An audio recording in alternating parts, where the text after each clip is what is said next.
5 bulb, 5 holder और एक सवाल, बल्ब जलेगा या नहीं जलेगा? तो भाई यहां पर मैंने करंट के रास्ते में 5 होल्डर लगा दिए जिनमें मैं एक एक करके बल्ब लगाऊंगा और आप लोगों को सोच के बताना है कि बल्ब लगाने पे वो बल्ब जलेगा या नहीं जलेगा। शुरू करें। पहला बल्ब मैं यहां लगाने वाला हूं और आप जल्दी से सोच के बताइए जलेगा या नहीं जलेगा। सोच लिया? लगा दूं? ये तो नहीं जला। और जलेगा भी कैसे? करंट को बहने के लिए क्लोज सर्किट चाहिए होता है और यहां तो पूरा का पूरा सर्किट अभी ओपन है। पर अगर मैं आपसे बोलूं कि इस दूसरे बल्ब को अगर मैं यहां लगाऊंगा तो क्या दोनों बल्ब जलेंगे? अरे वाह, ये तो दोनों बल्ब जल गए क्योंकि करंट को बहने के लिए क्लोज सर्किट मिल गया। और अब बात आती है हमारे तीसरे सवाल की, क्या इस तीसरे बल्ब को यहां लगाने पर यह बल्ब जलेगा? सोच लिया? लगा दूं? अरे ये तो नहीं जला। और जलेगा भी कैसे? ऊपर का सर्किट तो क्लोज है लेकिन अभी नीचे का सर्किट थोड़ा ना क्लोज हुआ। और अगर मैं अब आपसे पूछूं कि इस चौथे वाले बल्ब को बीच में लगाने पर क्या ये चारों बल्ब जलेंगे? जरा सोच के समझ के आंसर दीजिएगा इसका। पक्का? सोच लिया?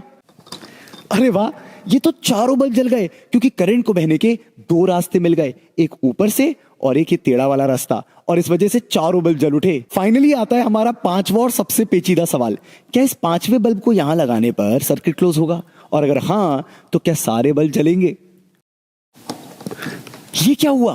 5वां बल्ब लगाते ही बीच का बल्ब बंद हो गया। अब अगर आपको लग रहा है कि बीच का बल्ब खराब हो गया तो आप गलत सोच रहे हैं। ये बल्ब खराब नहीं हुआ है, केवल 5वें बल्ब लगाने से बंद हुआ है। कांग्रेचुलेशंस, आपने अभी भी समझ लिया है balanced Wheatstone combination. Sir balance Wheatstone ये क्या होता है? चलो समझाता हूं। तो बैलेंस व्हीटस्टोन को अच्छे से समझने के लिए मैंने इसके सर्किट डायग्राम को पीछे ड्रॉ कर लिया है और आप देख सकते हैं कि यहाँ पे 5 बल्ब की जगह मैंने 5 रेजिस्टर लगा दिए हैं। अब बात समझने वाली ये है कि किसी भी बल्ब को जलने के लिए चाहिए होता है पोटेंशियल डिफरेंस, और यहां पर जब R1 और R2 का रेशो R3/R4 से मैच करता है तो इसके अक्रॉस पोटेंशियल का ड्रॉप और इसके अक्रॉस पोटेंशियल का ड्रॉप हो जाता है सेम।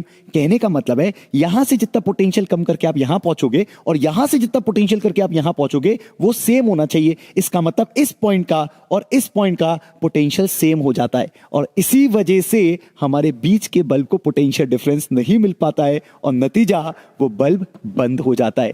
इसी कंडीशन को कहते हैं बैलेंस व्हीटस्टोन कंडीशन। अब आप सच्ची सच्ची बताइएगा कि आपके कितने सवाल सही थे इनमें से?